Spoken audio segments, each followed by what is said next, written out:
sign it, or I'll destroy you tonight. Tell me something. What would you do if the people who ruined your life suddenly walked back in and demanded half of everything you rebuilt? Because that's exactly what happened to me. The contract slid across the glass table like a blade. Clean, sharp, final. My name was already printed at the bottom. Amara Naji, 32, as if my decision had already been made for me. But it hadn't. Not yet. I looked up slowly, and there they were. Not strangers, not competitors. Worse. Daniel Okeke, 38, my former business partner, the man who once said he trusted me more than anyone. And standing beside him, arms folded, eyes cold, my sister, Lydia Naji, 36. 4 years. 4 years of silence. No calls, no messages, no explanations.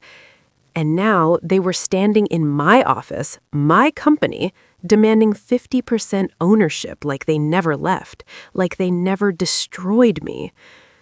"You owe us," Lydia said flatly. "Owe them?" I almost laughed, but I didn't, because Daniel leaned in closer, his voice low, controlled, dangerous.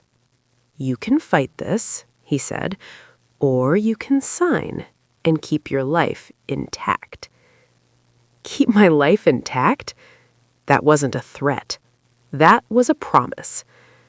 My fingers hovered over the pen.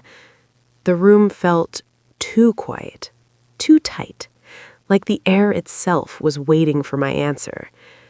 And then Daniel said something that made my chest tighten.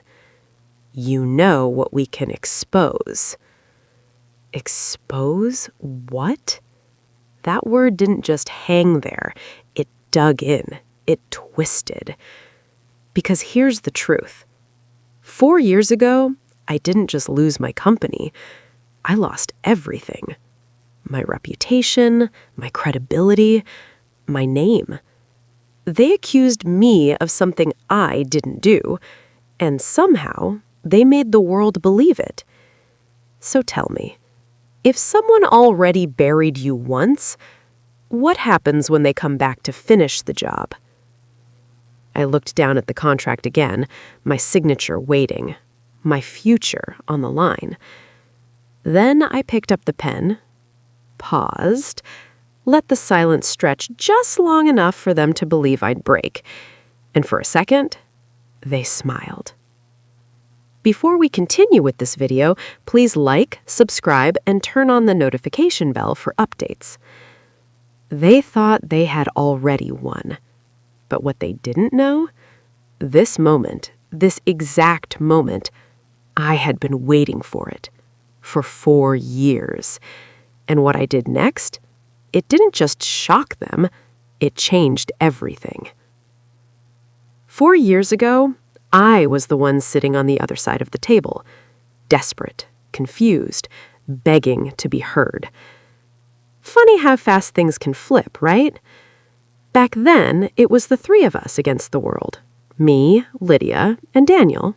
A tight unit. Or at least that's what I believed. We built our first company from scratch. Long nights, cheap coffee, big dreams. I handled operations, every detail, every system. Lydia controlled the finances. And Daniel? He was the face, the strategist, the one who closed deals and made promises. We trusted each other. Or maybe I trusted them. Looking back now, the warning signs were there. Subtle, easy to ignore. Meetings I wasn't invited to. Financial reports that Lydia delayed by accident. Daniel speaking on behalf of both of them, even when I was right there. Did I question it? Of course. But they always had an answer, a smile, a reason. And I wanted to believe them, because they were my family. Until the night everything collapsed. Money went missing. not a small amount. Enough to trigger alarms, enough to destroy everything we built. And somehow, every single piece of evidence pointed to me. My login credentials, my digital authorization, my approval stamp. It was airtight. Too airtight. I remember sitting in that cold boardroom, my hands shaking as I tried to explain. "This doesn't make sense," I kept saying. "I didn't do this." But no one listened. Not the board, not the investors, not even Lydia. She wouldn't look at me. And Daniel? He just sat there, silent, calculated, like he had already decided how this would end. "We have to take responsibility," he said finally. "We? No. Me." Within days, I was removed, publicly blamed, quietly erased. And just like that, I was gone. No goodbye, no closure. And the worst part? They disappeared too. No calls, no messages, nothing. 4 years of silence. So tell me, if they really believed I was guilty, why come back now? Why wait until I rebuilt everything, until my new company, Ardent Solutions, started making real noise? That question stayed in my mind as I stared at them across my office table, because something didn't add up. Something never did. I didn't steal that money. I knew it then. I know it now. Which means only one thing is possible. Someone else did. And as Daniel pushed the contract closer and whispered, "Sign it or we expose everything," a realization hit me like a punch to the chest. I smiled. And that is when everything shifted. Have you ever seen someone expect fear and instead get calm? It unsettles them. It did exactly that to Daniel, because instead of arguing, instead of panicking like they clearly expected, I leaned back in my chair, crossed my arms, and said quietly, "You really think I didn't prepare for this day?" For a split second, just a second, the confidence on Lydia's face cracked. Daniel noticed it too. His jaw tightened. Good. That meant I was right. You don't get destroyed the way I did and just move on. No. You learn. You watch. You dig. After they framed me, after I lost everything, I didn't disappear. I went quiet. There's a difference. Because while the world believed their version of the story, I started looking for the truth. Piece by piece. Slowly. Carefully. And what I found? It didn't just clear my name. It pointed straight back to them. The night the money disappeared, I said, tapping the table lightly, there was a system override. Lydia stiffened. I saw it. You remember that, don't you? She didn't respond, so I continued. That override required 2 authorizations, not 1. Now Daniel leaned forward. Be careful, Amara. Careful?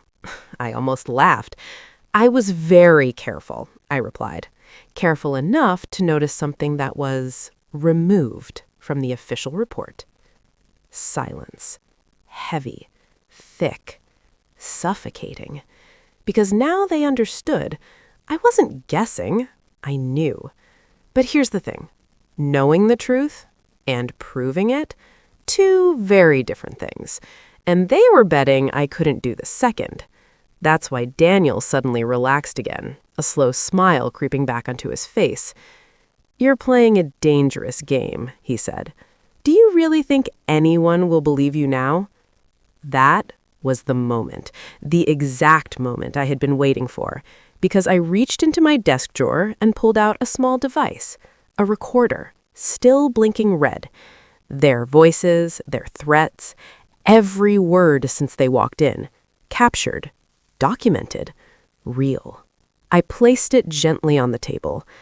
This meeting, I said, my voice steady, is no longer just a conversation.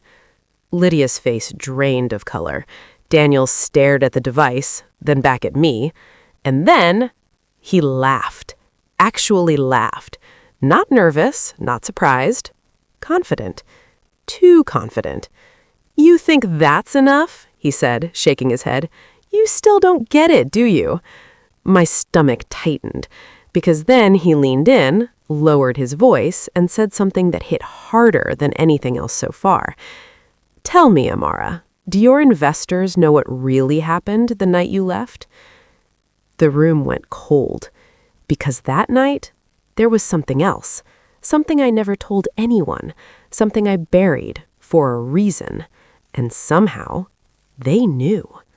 The room suddenly felt smaller, like the walls themselves were closing in, because Daniel had just dropped the one card I had feared all these years. The night I was accused, I didn't go home. I went back to the office, alone, desperate, exhausted, hoping against hope to find proof that I wasn't guilty. And that's when I stumbled onto it. A hidden backup server. It wasn't part of the regular system, not something you could stumble upon by accident. Someone had tried to bury it, hide it, make sure no one ever saw it. But I saw it, and inside, raw logs, untouched, unedited, proof that the system had been manipulated, that I hadn't authorized the transfers alone. My heart had raced that night, thinking about the risk. Accessing it could have been illegal. I could have been arrested, fired, publicly shamed again. That's why I stayed silent. That's why I waited. But now, 4 years later, I held the key. Daniel leaned in, his eyes sharp, calculating. "We know you accessed the server, Amara. That alone could ruin you." And Lydia? She spoke. Quiet. Cold. "You should have stayed quiet." This wasn't just about money anymore. It was personal. They weren't just here to reclaim half of my company. They were here to erase me. But they didn't know one thing. I hadn't just accessed the server. I copied everything. Every log, every timestamp, every altered authorization, including one critical detail, the second authorization code. Lydia's. I set the device on the table and looked both of them in the eyes. "You're right," I said. Their eyes narrowed. "I did access the server." Pause. Breath held. But I also made sure I wasn't the only one who ever saw it. The room went silent. Their confidence shattered. Lydia's face drained of color. Daniel's jaw tightened. And for the first time in 4 years, I realized something. They weren't threatening me anymore. They were exposed. All of their lies, all of their manipulation. I had waited, watched, and now I was in control. But would the truth finally be enough to stop them? Would justice reach them before they could destroy everything I had rebuilt? Because in that moment, I knew the final move was mine. And the next step would decide everything. I didn't sign the contract. Not a single line, not a single word. Instead, I made a call. Calm, precise, calculated. Within hours, my legal team and a forensic auditor were in my office. I handed over everything. The recorder from the meeting, the backup server data, every log, every timestamp, every altered authorization. And then I waited. Because now, the truth had to speak for itself. Within days, it did. The investigation revealed what I already knew. The money wasn't stolen by me. It had been rerouted through shell accounts all tied to Lydia. The second authorization? Used without my knowledge. Daniel? He helped cover it up, assisted, collaborated, framed me. They had planned everything, and then they disappeared. But now, the law caught up to them. Lydia was arrested for embezzlement and financial fraud. Daniel tried to flee, but he was caught within weeks. The case made headlines. My name was cleared, publicly, loudly, completely. And the emotional release? It was overwhelming. 4 years of doubt, guilt, fear, all gone. I wasn't crazy. I wasn't guilty. I had been betrayed. And seeing them face the consequences, a mix of relief and justice surged through me. Investors who once doubted me came back. Some apologized, some offered opportunities I had once dreamed of. But I didn't take all of them. Some doors once closed stay closed, and some lessons are permanent. The aftermath? It was as real as the betrayal. Lydia lost everything: reputation, freedom, trust. Daniel? Same. The empire they tried to steal became the very evidence that destroyed them. And me? I rebuilt everything again. But this time, it wasn't just business. It was personal. Proof that silence isn't weakness, that patience isn't inaction, that truth, carefully wielded, can protect you even against the people who once tried to destroy you. A month later, I sat at my desk again. Same office, same chair, same company. But everything felt different, lighter, stronger, secure. No threats could touch me now. Not lies, not intimidation, not fear. Because this time, I held all the cards. And the lesson? Clear. Silence, patience, truth. Sometimes they're all you need to survive. And sometimes they're enough to turn the tables entirely.